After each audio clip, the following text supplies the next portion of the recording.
Were you not entertained? All right, guys, the NFL draft has concluded with the first round finally in the books. Now, I'll be honest, it wasn't as entertaining as I thought it would be, but it still had some surprises and it still had some value as far as entertainment. But here today, guys, we're going to go over the first round of the NFL draft, give you my opinions over it, and we're going to talk about, of course, the surprising move by our Philadelphia Eagles at 20. But don't go anywhere, guys. Don't want to miss this. And let's get this started. Yeah.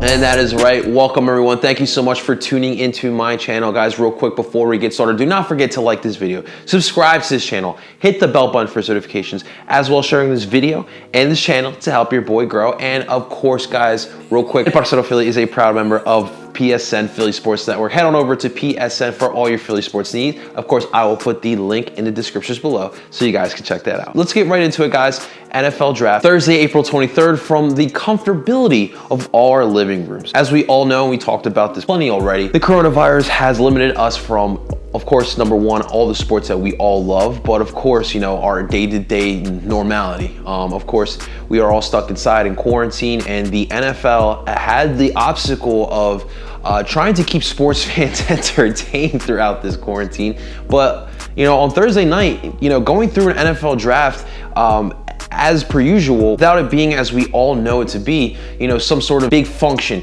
You know, the past couple of years, the NFL has gone to different locations now trying to spunk up the NFL draft, and it has worked. And now in this year, with the circumstances that are in place, they did a great job, honestly, of, you know, broadcasting it from wherever all the analysts and all the NFL front office people, the NFL people, as far as the commissioner goes, and of course, the players that are in this draft. I thought the NFL did a spectacular job. There is a lot of obstacles in this, and the number one obstacle for as far as broadcasting goes is the fact that it looked as if Trey Wingo, if you did watch on ESPN, Trey Wingo was in some sort of ESPN studio with the other 5 analysts being broadcasted from their own homes. That they had some technical difficulties there, but I still think they did a fantastic job of broadcasting the NFL draft. The number one obstacle was for the NFL teams. As we all know, the front office people were at home just like everyone else. So I would assume that they were all in a Zoom chat of some sort with the other front office people. But the difficulty is if they wanted to go for a trade. Now, as we're going to go through, there wasn't a lot of trades in this first round. It was less than usual, and I think a lot of it had to do was, you know, the communication barrier was flawed unlike previous years past. So it was definitely interesting to see. It wasn't as entertaining as I predicted it to be, but I still think they had some entertainment value in this first round. And let's just dive right into it right away. With the first 3 picks, there was no surprises there. Cincinnati went with Joe Burrow, their quarterback of the future. Now they have their franchise quarterback, and this is probably the first franchise quarterback that they've legitimately had since Boomer Esiason. I know they've had Carson Palmer, but I'm telling you, Joe Burrow is going to be a difference maker than Carson Palmer was, and I really think he's going to change the fortunes of the Cincinnati Bengals. At number 2, again, no surprise, probably the best player in this NFL draft, Chase Young, went to the Washington Redskins, staying at home. He is a Maryland boy, went to DeMatha High School, same high school as Markel Fultz, and of course ESPN had to mention that on the live air, which all of us Philadelphia 76ers fans do not want to remember. But for the Washington Redskins, they get a guy who's going to be a face of their defense, Ron Rivera, as you guys know.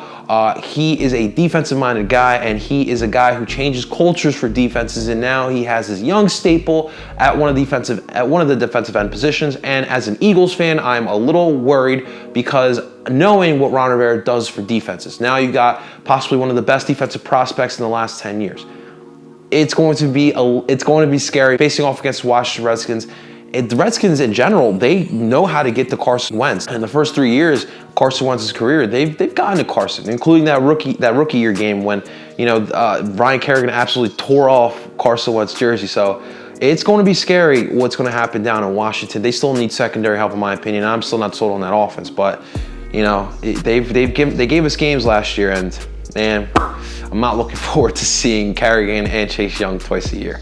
At the third pick, Matt Patricia again went status quo, and he stuck with the cornerback from Ohio State, Jeff Okudah. And again, you know, the Detroit Lions did trade Darius Slay to us, so that left a void at one of the cornerback positions. And playing in the NFC North, you really need a strong secondary to compete within that division with the quarterbacks that are in that division: Aaron Rodgers, Kirk Cousins, Matthew Stafford. We don't need to explain the rest. So they went with Jeff Okudah, and we'll see. We will see. There is some skepticism with Jeff Okudah, but that was a no-brainer pick, in my opinion, for the Detroit Lions.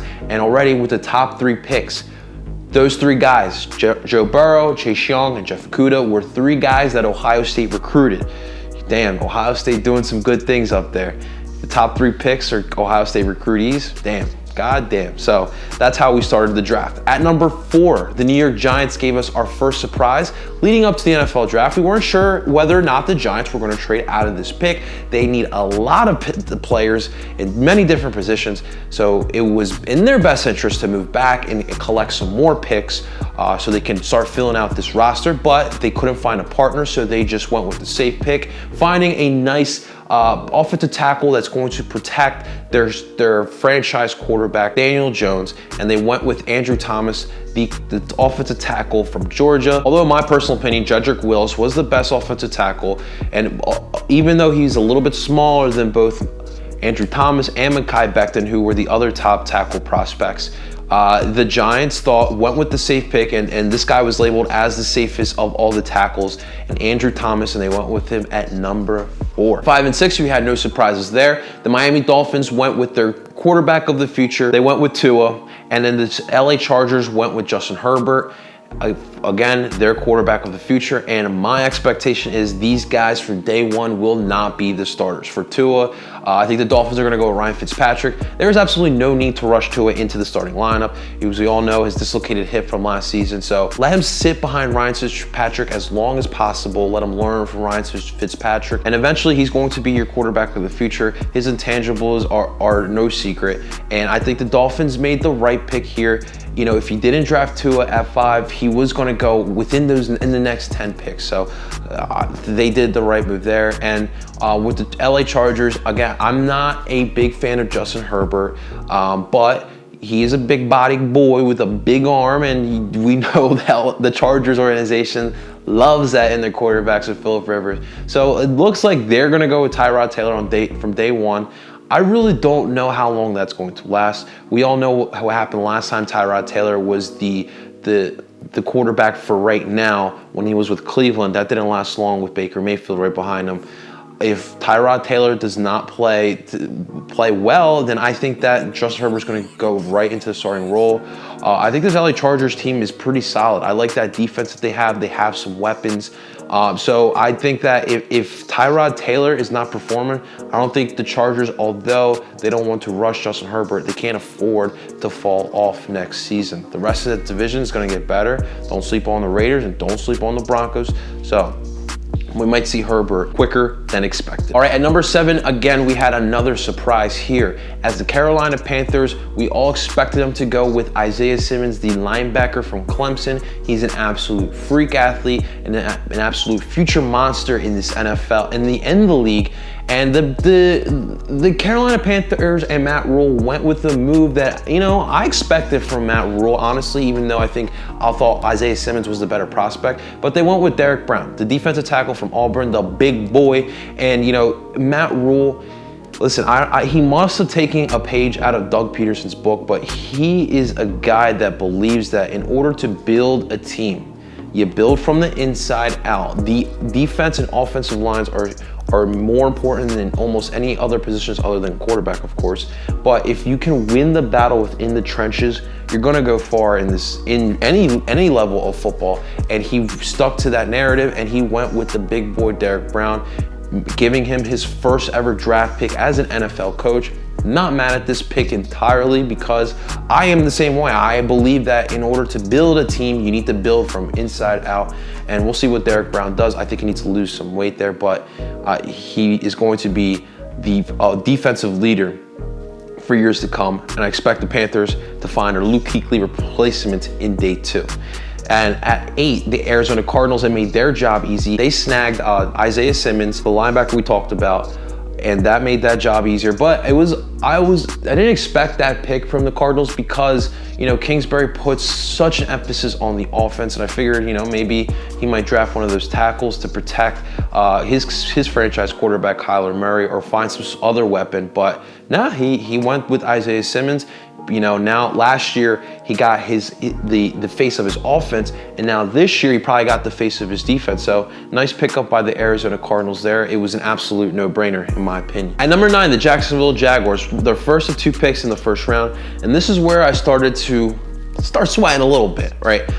The Jaguars had to need a receiver, and I wasn't sure how high they valued the receivers in this draft, and I was worried that, you know, if they picked a receiver at 9, now it's going to start the free fall of the receivers, leaving the Eagles possibly with not a lot of options. But they reached, but not on a receiver. They went instead with C.J. Henderson, the cornerback from Florida, the replacement in their hopes for Jalen Ramsey.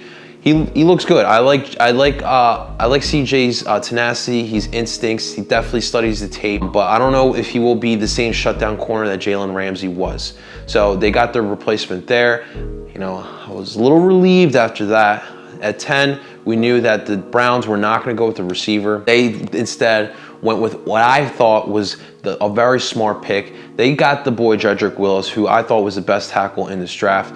And they got a security blanket, some insurance for their franchise quarterback Baker Mayfield, and I absolutely love that pick for the Cleveland Browns. That was an absolute no-brainer pick for the Browns, and we will see. We will see what these tackles look like after 5 to 10 years. But I really love Jedrick to the Cleveland Browns. At 11, this was another spot here where I really hope that a receiver didn't go. The New York Jets and Joe Douglas, you know, they need a weapon for Sam Darnold. They just let Robbie Anderson walk to the Carolina Panthers, so I was worried. I was really worried. I thought CeeDee Lamb was really going to go here, but, you know, Joe Douglas being Joe Douglas, he instead went with an offensive lineman, and they picked up Mekhi Becton.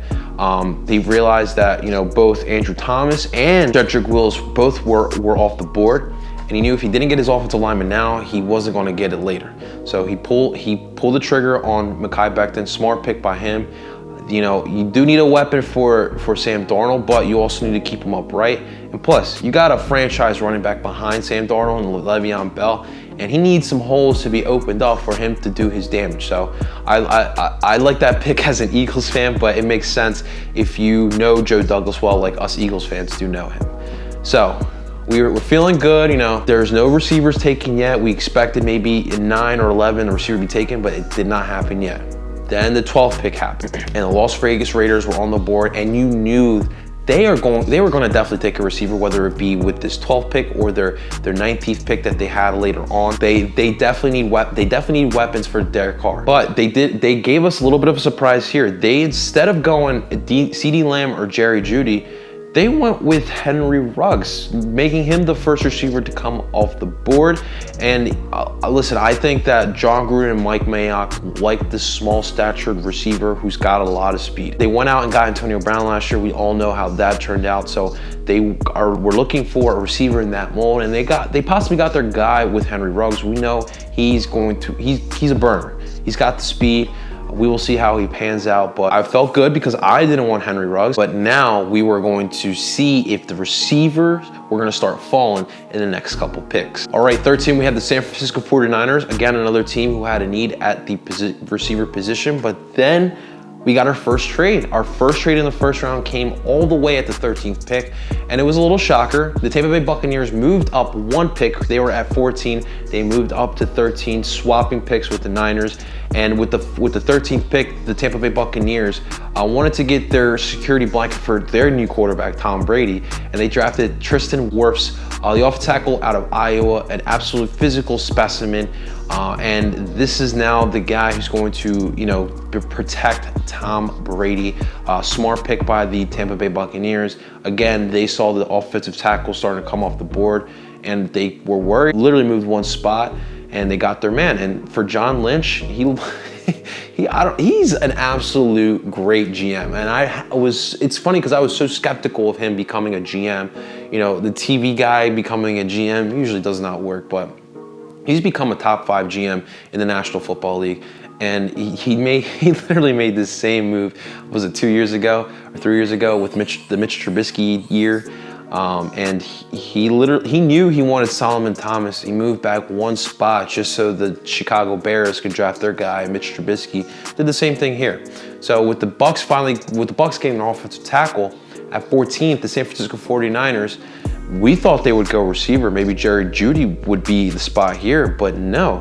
They found the replacement for DeForest Buckner and drafted Javon Kinlaw, the monster defensive tackle from South Carolina. Man, they did not find the receiver yet to replace Emmanuel Sanders, but they found a DeForest Buckner replacement, and their defense, in my opinion, haven't lost a beat. They really have not lost a beat. This was a smart move for them. Javon is an absolute beast and great replacement there. So at this moment, we're feeling really good. We're now at the 15th pick with the Denver Broncos up. Yes, they needed a receiver as well, but only one receiver has been taken. I expected, at least 2 guys being drafted at this point, maybe 3 guys being drafted at this point, but no, just Henry Ruggs, the guy I didn't even want for the Eagles, and we still had more picks to go. I was feeling good at this point. At 15, the Denver Broncos did pull the trigger on a receiver, and they drafted Jerry Jeudy, the wide receiver out of Alabama. We knew they needed to find another weapon for Drew Lock, and they got Jerry Jeudy. You know what? I think Drew Lock and Jerry Jeudy are going to make a great combo up in Denver. Now another receiver is off the board. The 2 Alabama guys are off, but we still had CeeDee Lamb, Justin Jefferson on the board here. Now we get to pick number 16, and this is where I really want to know from Howie Roseman, what happened? Did you call the Atlanta Falcons to try to move up to number 16? You have CeeDee Lamb there. He was my guy. He was my number 1 option going into this draft. A lot of people had him number 1 on their big boards.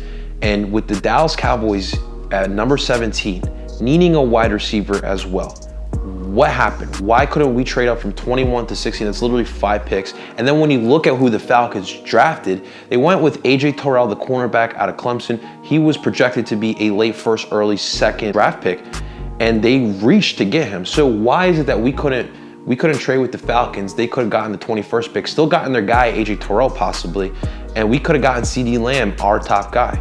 It didn't happen that way. We stayed at 21. The Falcons stayed at 16. They drafted A.J. Terrell, reaching on that cornerback from Clemson. And then at 17, this is where I lost it. This is where I absolutely lost it for the moment.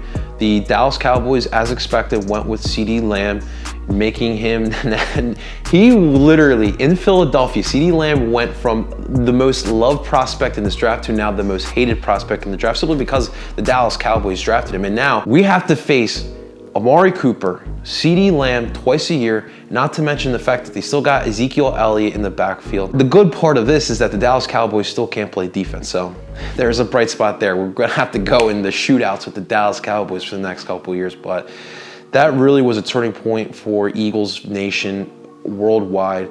The Dallas Cowboys got CeeDee Lamb, and I was bitter for the moment, but you will see why my mood changed rapidly in the next couple of picks. All right, 18 and 19, we had more reaches. 18, the Miami Dolphins went with offensive tackle Austin Jackson from USC.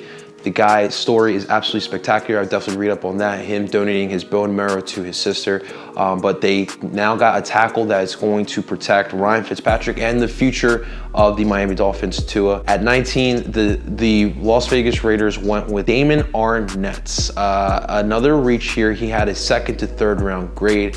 The Raiders needed a cornerback, and they got Damon Arnett. It's interesting, to me, it's interesting what the Raiders look for in players. They traded for Antonio Brown last year, even though they knew he had character issues and they saw how that blew up in their face. They've reached in last year on draft picks, and now this year they reached on this guy. They drafted Henry Ruggs simply because of the speed. So I really would like to know what the thought process is in Las Vegas as far as finding players for their team. But they went with Damon, and in their opinion, that they found a cornerback who's going to shut down one side of the field. So we will see what the Raiders are thinking there. But that was the 19th pick. At 20, the Jacksonville Jaguars maybe found the replacement for Yannick Ngakoue. maybe. They went with Clavon Kaysen, the defensive end / outside linebacker from LSU.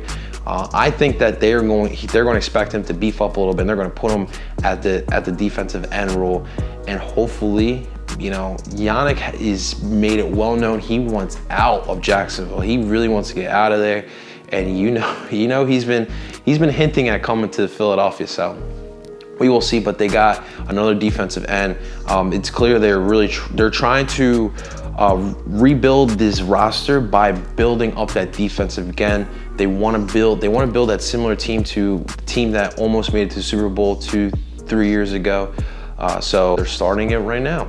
All right, and that leads to our Philadelphia Eagles at 21. CeeDee Lamb off the board, and that really put a dent in all of our emotions on Thursday night. But Justin Jefferson was still on the board, and this is a guy who a lot of people thought Howie Roseman would want here at 21.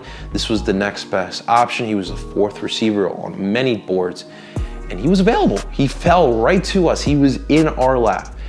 And with the 21st pick in the NFL draft, the Philadelphia Eagles went with Jalen Reagor. They made the surprise here. Instead of going Justin Jefferson, they went with another wide receiver in Jalen Reagor.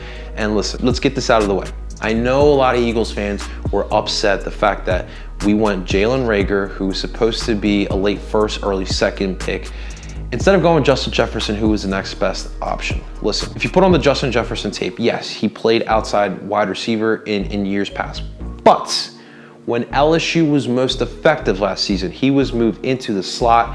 Everyone had their best season once the offensive system got changed up, and he was put in the slot receiver. Guys, I do not want to draft another slot receiver in Philadelphia. It's like you guys didn't go through Jordan Matthews or Nelson Aguilar. 2 guys we expected to be outside receivers, but at the end of the day in the NFL, those guys are slot receivers. So why would we put ourselves in the same situation of having a guy who can only play slot receiver? You have Greg Ward, that's your slot receiver next year. We needed outside guys. And you guys, if you watched my draft preview, that was one of the guys I wanted. If it was Justin Jefferson, obviously I wouldn't be mad. He's a big body guy who's got short hands and is probably the best route runner in this draft, yes. Doesn't have the speed that Jalen Reagor has. If you watch the game tape, that boy is fast. My man can put the burners on most defenses. So in my opinion, this was my guy. CeeDee Lamb or Jerry Jeudy, I would have loved having one of those guys, but after that, it was Jalen Reagor for me. It really was. So got a guy who's going to be Deshaun Jackson's replacement. And why not already have Reagor learn under Deshaun? Deshaun will put him under his wing. And the best part about Reagor is not only can he play the outside, he can play slot if we really need him to play slot. He can return punts, he can return kicks. Versatility is so important with Jalen Reagor. All right, Reagor is a 5'11" wide receiver, 206 pounds from TCU. Grew up in, I'm gonna probably butcher his name, but Waxahachie, Texas. He does have some NFL pedigree in his bloodline. His father, Monte Reagor, played 9 seasons in the NFL with the Denver Broncos, Indianapolis Colts, and yes, he played 1 season with the Philadelphia Eagles in 2007. He was a monster defensive tackle. Obviously, he was a journeyman. Another good tidbit for Jalen Reagor is he played his high school ball with John Kitna as his head coach. So he's got some NFL pedigree, which is always something you want to see. Now, here are some of the downfalls and negatives with Jalen. His stats in college weren't the best. He didn't play with the most talented quarterbacks at TCU. In the workouts, in the combine, he didn't run the fastest time. He didn't put up the best numbers in the workouts. He did run a 4.4 40, which we expected him to have a little bit faster of a 40. But if you watch the game tape, he's one of those guys that he plays faster. You know, sometimes these guys don't always have the best workouts, but when you watch the game tape and they actually get to the league, they play faster, they catch those extra balls. It's because you want the guy who shows up during game day, not during these workouts. So I'm really excited for Jalen Reagor. I think this is what we absolutely needed as far as a wide receiver.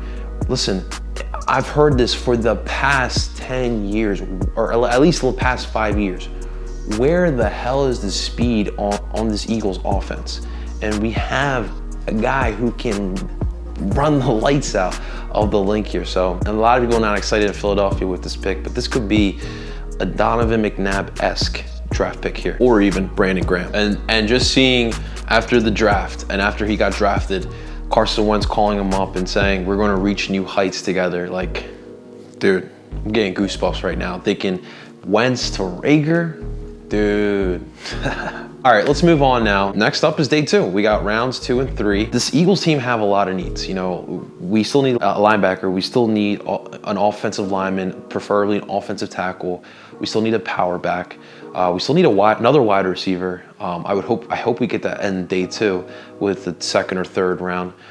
You know, you still need a defensive end. You still need another defensive back, safety, and cornerback. So this team has a lot of needs. So with the 2nd day, I really just want the Eagles to draft the best available here. Whether it be one of those positions I mentioned, doesn't matter what it is. I just want them to go best available, but also find that other wide receiver. You know, whether that be Curtis Weaver, the edge guy from Boise State, Julian Akarwa, the edge guy from Notre Dame, Malik Harrison, the linebacker from Ohio State. We all know Ohio State develops good defensive players. Or Logan Wilson, an inside linebacker from Wyoming who you can plug and play from day 1. And when it comes to wide receiver position, there's really 2 guys who I would really like the Eagles to get, and that's Chase Claypool, the wide receiver from Notre Dame, big body boy. We got our replacement for Deshaun Jackson. In my opinion, we need to find a replacement for Alshon Jeffrey, which also leads to what's going to happen with Alshon Jeffrey. Is he going to be moved Friday or Saturday, or is he not going to be moved at all? That's another storyline that we have to pay attention to on the next couple of days with the Eagles drafting. Would love to see T. Higgins in an Eagles uniform. He's kind of like a hybrid. He's got some size. He's 6'4". He's also got some speed there. I would love to see him in an Eagles uniform, but I think he's going to be picked right at the top of the 2nd round. There's also Laviska Shenault, a guy who has got Julio Jones comps. Like, that's a little much, but still, he's a big body guy, goes up and gets it. He's versatile. He's got a durability issue. So, you know, whether it be Claypool or Shenault, I would love to see them in the Eagles uniforms. That's more realistic options for us as far as the other receiver goes. But when you got a lot of needs on this team, you got to draft for what you can get. So we will see what the Eagles do. But want to know from you guys in the comments below. Let me know what you guys expect or want to see the Eagles do in day 2 of the NFL draft. Let me know in the comments below. Guys, I'm excited. Jalen Reagor in this Eagles offense is going to be a lot of fun. The 1st round was entertaining, and thank God we have stuff to talk about during this coronavirus shutdown right now. So good times are going. I'll be watching round 2 tonight. Not going to be on live, but guys, thank you so much for whoever tuned in to me on Instagram Live or YouTube Live. It was a lot of fun. I had a lot of fun doing it. It was a fun night on Thursday night watching all 32 picks. But guys, in the comments below, again, let me know what you guys want to see tonight as far as the Eagles picking, and give me your real raw reaction as far as Jalen Reagor. Are you a fan of the move? Would you have rather seen Justin Jefferson? Or you, like me, want to know why we didn't trade up to get CeeDee Lamb? Let me know in the comments below. Guys, thank you so much for watching. Don't forget to like the video, subscribe to the channel, hit the bell button for notifications, as well as sharing this video and this channel. And until next time, guys, I'm your boy, El Parcero Philly. Go Birds. Go Birds.